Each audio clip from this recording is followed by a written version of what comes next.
Welcome to my channel. This is Magic Storytime Audiobooks, where stories come alive. Don't forget to like, comment, and subscribe to join the adventure. Chapter 10. Dickon. The sun shone down for nearly a week on the secret garden. The secret garden was what Mary called it when she was thinking of it. She liked the name, and she liked still more the feeling that when its beautiful old walls shut her in, no one knew where she was. It seemed almost like being shut out of the world in some fairy place. The few books she had read and liked had been fairy story books, and she had read of secret gardens in some of the stories. Sometimes people went to sleep in them for 100 years, which she had thought must be rather stupid. She had no intention of going to sleep, and, in fact, she was becoming wider awake every day which passed at Misselthwaite. She was beginning to like to be out of doors. She no longer hated the wind, but enjoyed it. She could run faster and longer, and she could skip up to 100. The bulbs in the secret garden must have been much astonished. Such nice, clear places were made round them, that they had all the breathing space they wanted, and really, if Mistress Mary had known it, they began to cheer up under the dark earth and work tremendously. The sun could get at them and warm them, and when the rain came down it could reach them at once, so they began to feel very much alive. Mary was an odd, determined little person, and, now she had something interesting to be determined about, she was very much absorbed indeed. She worked and dug and pulled up weeds steadily, only becoming more pleased with her work every hour instead of tiring of it. It seemed to her like a fascinating sort of play. She found many more of the sprouting pale green points than she had ever hoped to find. They seemed to be starting up everywhere, and each day she was sure she found tiny new ones, some so tiny that they barely peeped above the earth. There were so many that she remembered what Martha had said about the snowdrops by the thousands, and about bulbs spreading and making new ones. These had been left to themselves for 10 years, and perhaps they had spread, like the snowdrops, into thousands. She wondered how long it would be before they showed that they were flowers. Sometimes she stopped digging to look at the garden and try to imagine what it would be like when it was covered with thousands of lovely things in bloom. During that week of sunshine she became more intimate with Ben Wetherstaff. She surprised him several times by seeming to start up beside him as if she sprang out of the earth. The truth was that she was afraid that he would pick up his tools and go away if he saw her coming, so she always walked toward him as silently as possible. But, in fact, he did not object to her as strongly as he had at first. Perhaps he was secretly rather flattered by her evident desire for his elderly company. Then, also, she was more civil than she had been. He did not know that when she first saw him she spoke to him as she would have spoken to a native, and had not known that a cross, sturdy old Yorkshire man was not accustomed to salaam to his masters, and be merely commanded by them to do things. "Thou art like the robin," he said to her one morning when he lifted his head and saw her standing by him. "I never knows when I shall see thee, or which side thou come from." "He's friends with me now," said Mary. "That's like him," snapped Ben Wetherstaff. "Making up to the women folk just for vanity and flightiness. There's nothing he wouldn't do for the sake of showing off and flirting his tail feathers. He's as full of pride as an egg's full of meat." He very seldom talked much, and sometimes did not even answer Mary's questions except by a grunt, but this morning he said more than usual. He stood up and rested one hobnailed boot on the top of his spade, while he looked her over. "How long has thou been here?" he jerked out. "I think it's about a month," she answered. "Tha's beginnin' to do Misselthwaite credit," he said. "Tha's a bit fatter than tha was, and tha's not quite so yeller. Tha looked like a young plucked crow when tha first came into this garden. Thinks I to myself, I never set eyes on an uglier, sourer-faced young un." Mary was not vain, and as she had never thought much of her looks, she was not greatly disturbed. "I know I'm fatter," she said. "My stockings are getting tighter. They used to make wrinkles. There's the robin, Ben Wetherstaff." There, indeed, was the robin, and she thought he looked nicer than ever. His red waistcoat was as glossy as satin, and he flirted his wings and tail and tilted his head and hopped about with all sorts of lively graces. He seemed determined to make Ben Wetherstaff admire him, but Ben was sarcastic. "Aye, there tha art," he said. "Tha can put up with me for a bit sometimes when tha's got no one better. Tha's been reddening up thy waistcoat and polishing thy feathers this 2 weeks. I know what tha's up to. Tha's courting some bold young madam somewhere, telling thy lies to her about being the finest cock robin on Missel Moor, and ready to fight all the rest of 'em." "Oh, look at him!" exclaimed Mary. The robin was evidently in a fascinating, bold mood.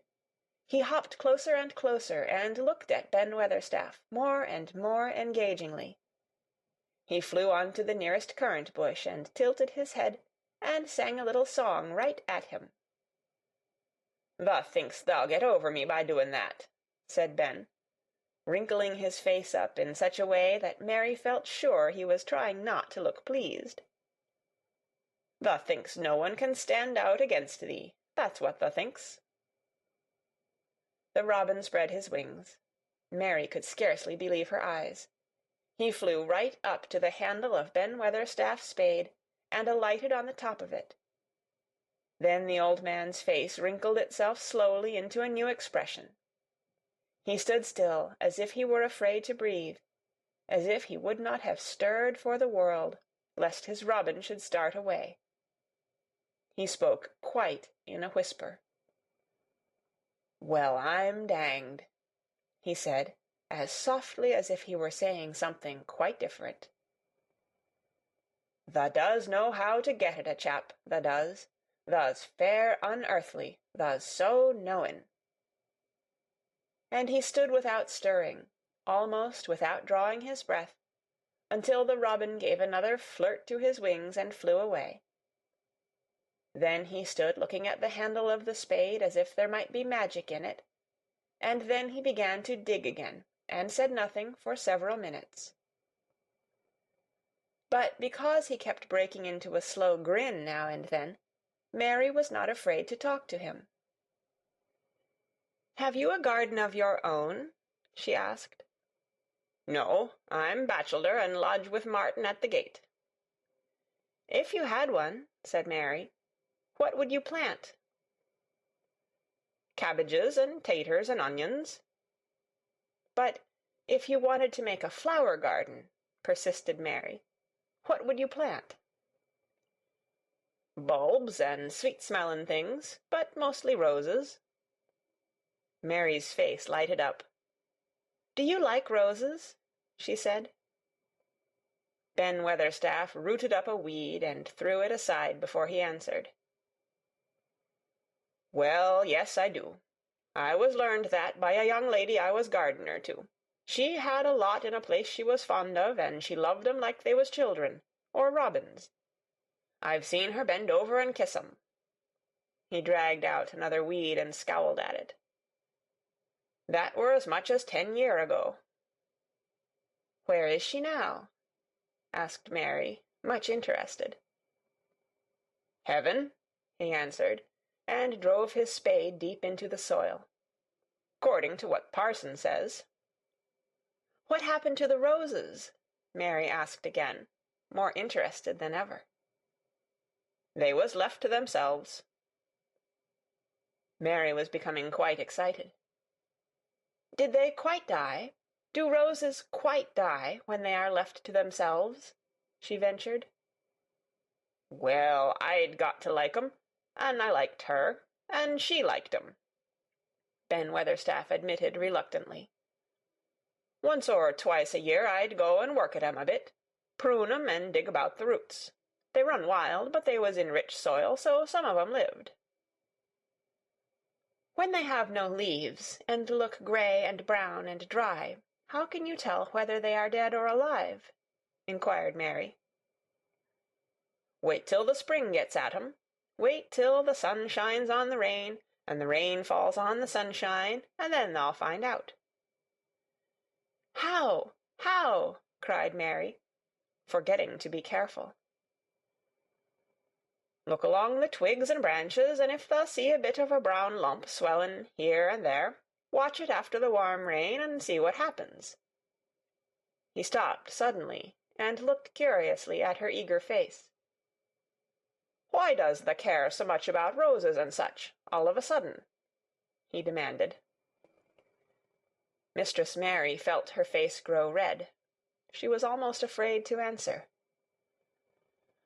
I want to play that I have a garden of my own," she stammered. There is nothing for me to do. I have nothing, and no one." "Well," said Ben Wetherstaff slowly, as he watched her, "that's true, thou hasn't." He said it in such an odd way that Mary wondered if he was actually a little sorry for her. She had never felt sorry for herself. She had only felt tired and cross, because she disliked people and things so much. But now the world seemed to be changing and getting nicer. If no one found out about the secret garden, she should enjoy herself always. She stayed with him for 10 or 15 minutes longer, and asked him as many questions as she dared. He answered every one of them in his queer, grunting way, and he did not seem really cross, and did not pick up his spade and leave her. He said something about roses just as she was going away, and it reminded her of the ones he had said he had been fond of. "Do you go and see those other roses now?" she asked. "Not been this year. My rheumatics has made me too stiff in the joints." He said it in his grumbling voice, and then quite suddenly he seemed to get angry with her, though she did not see why he should. "Now look here," he said sharply, "don't thou ask so many questions. Thou art the worst wench for asking questions I've ever come across. Get thee gone and play thee. I've done talking for to-day." And he said it so crossly that she knew there was not the least use in staying another minute. She went skipping slowly down the outside walk, thinking him over and saying to herself that, queer as it was, here was another person whom she liked in spite of his crossness. She liked old Ben Wetherstaff. Yes, she did like him. She always wanted to try to make him talk to her. Also, she began to believe that he knew everything in the world about flowers. There was a laurel-hedged walk which curved round the secret garden and ended at a gate which opened into a wood in the park. She thought she would slip round this walk and look into the wood and see if there were any rabbits hopping about. She enjoyed the skipping very much, and when she reached the little gate she opened it and went through because she heard a low, peculiar whistling sound, and wanted to find out what it was. It was a very strange thing indeed. She quite caught her breath as she stopped to look at it. A boy was sitting under a tree, with his back against it, playing on a rough wooden pipe. He was a funny-looking boy, about 12.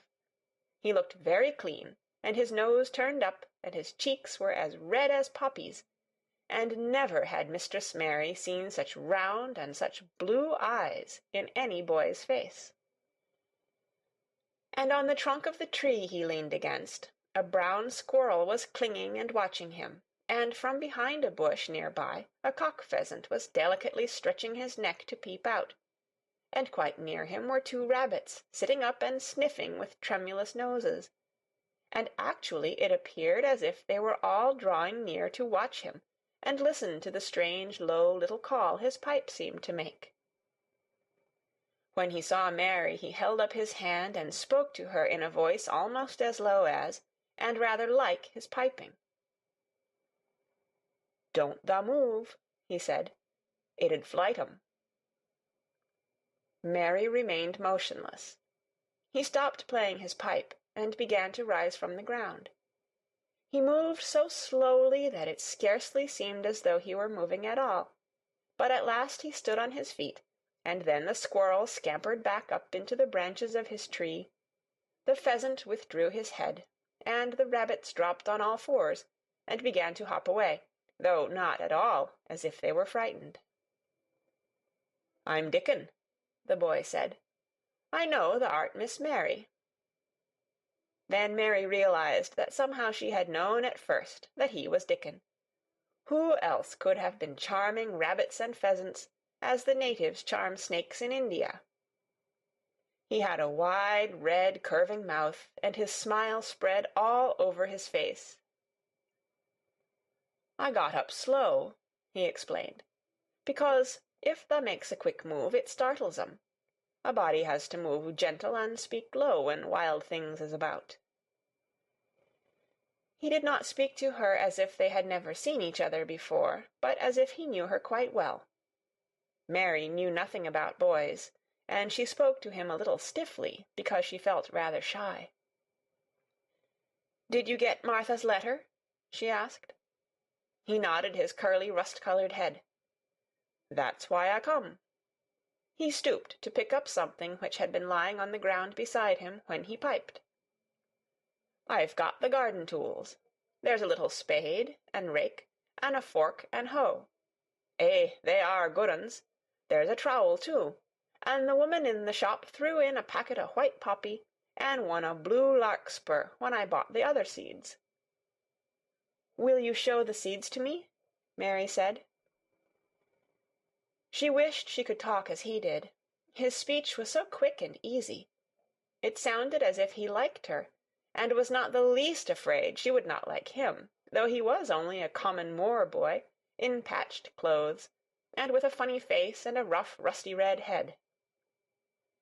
As she came closer to him, she noticed that there was a clean, fresh scent of heather and grass and leaves about him, almost as if he were made of them. She liked it very much, and when she looked into his funny face with the red cheeks and round blue eyes, she forgot that she had felt shy. "Let us sit down on this log and look at them," she said. They sat down, and he took a clumsy little brown paper package out of his coat pocket. He untied the string, and inside there were ever so many neater and smaller packages, with a picture of a flower on each one. "There's a lot of mignonette and poppies," he said. "Mignonette's the sweetest smellin' thing as grows, and it'll grow wherever you cast it, same as poppies will. Them as'll come up and bloom if you just whistle to 'em, them's the nicest of all." He stopped and turned his head quickly, his poppy-cheeked face lighting up. "Where's that robin as is callin' us?" he said. The chirp came from a thick holly bush, bright with scarlet berries, and Mary thought she knew whose it was. "Is it really calling us?" she asked. "Aye," said Dickon, as if it was the most natural thing in the world. "He's callin' some one he's friends with. That's same as sayin', 'Here I am. Look at me. I wants a bit of a chat.' There he is in the bush. Whose is he?" "He's Ben Wetherstaff's, but I think he knows me a little," answered Mary. "Aye, he knows thee," said Dickon in his low voice again. "An' he likes thee. He's took thee on. He'll tell me all about thee in a minute." He moved quite close to the bush with the slow movement Mary had noticed before, and then he made a sound almost like the robin's own twitter. The robin listened a few seconds intently, and then answered quite as if he were replying to a question. "Aye, he's a friend of yours," chuckled Dickon. "Do you think he is?" cried Mary eagerly. She did so want to know. "Do you think he really likes me?" "He wouldn't come near thee if he didn't," answered Dickon. Birds is rare choosers, and a robin can flout a body worse than a man. See, he's making up to thee now. Cannot thou see a chap? He's saying." And it really seemed as if it must be true. He so sidled and twittered and tilted as he hopped on his bush. "Do you understand everything birds say?" said Mary. Dickon's grin spread until he seemed all wide, red, curving mouth, and he rubbed his rough head. "I think I do, and they think I do," he said. "I've lived on the moor with 'em so long. I've watched 'em break shell, and come out, and fledge, and learn to fly, and begin to sing, till I think I'm one of 'em. Sometimes I think p'raps I'm a bird, or a fox, or a rabbit, or a squirrel, or even a beetle, and I don't know it." He laughed and came back to the log and began to talk about the flower seeds again. He told her what they looked like when they were flowers. He told her how to plant them, and watch them, and feed and water them. "See here," he said suddenly, turning round to look at her. "I'll plant them for thee myself. Where is the garden?" Mary's thin hands clutched each other as they lay on her lap. She did not know what to say, so for a whole minute she said nothing. She had never thought of this. She felt miserable, and she felt as if she went red and then pale. "Tha's got a bit o' garden, hasn't tha?" Dickon said. It was true that she had turned red and then pale. Dickon saw her do it, and as she still said nothing, he began to be puzzled. "Wouldn't they give thee a bit?" he asked. "Hasn't tha got any yet?" She held her hands tighter and turned her eyes toward him. "I don't know anything about boys," she said slowly. "Could you keep a secret, if I told you one? It's a great secret. I don't know what I should do if anyone found it out. I believe I should die." She said the last sentence quite fiercely. Dickon looked more puzzled than ever, and even rubbed his hand over his rough head again, but he answered quite good-humoredly. "I'm keepin' secrets all the time," he said. "If I couldn't keep secrets from the other lads, secrets about foxes' cubs and birds' nests and wild things' holes, there'd be nought safe on the moor. I can keep secrets." Mistress Mary did not mean to put out her hand and clutch his sleeve, but she did it. "I've stolen a garden," she said very fast. "It isn't mine, it isn't anybody's. Nobody wants it, nobody cares for it, nobody ever goes into it. Perhaps everything is dead in it already, I don't know." She began to feel hot and as contrary as she had ever felt in her life. "I don't care, I don't care. Nobody has any right to take it from me when I care about it and they don't. They're letting it die, all shut in by itself," she ended passionately, and she threw her arms over her face and burst out crying. Poor little Mistress Mary! Dickon's curious blue eyes grew rounder and rounder. "Eh," he said, drawing his exclamation out slowly, and the way he did it meant both wonder and sympathy.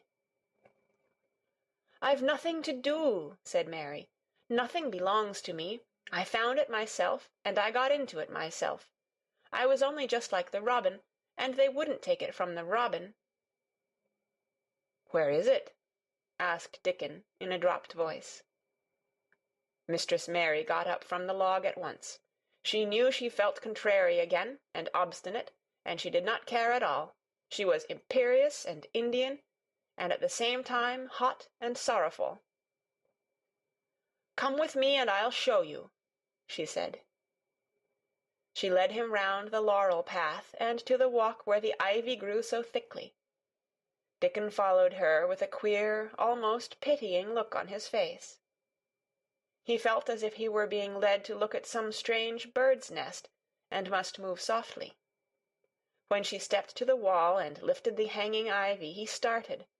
There was a door, and Mary pushed it slowly open, and they passed in together, and then Mary stood and waved her hand round defiantly. "It's this," she said. "It's a secret garden, and I'm the only one in the world who wants it to be alive."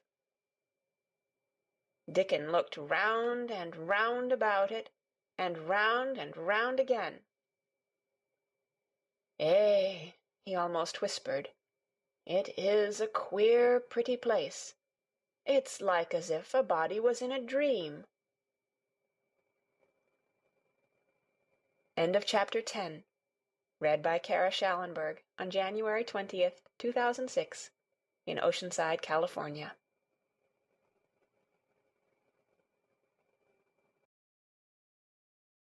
Thank you so much for watching.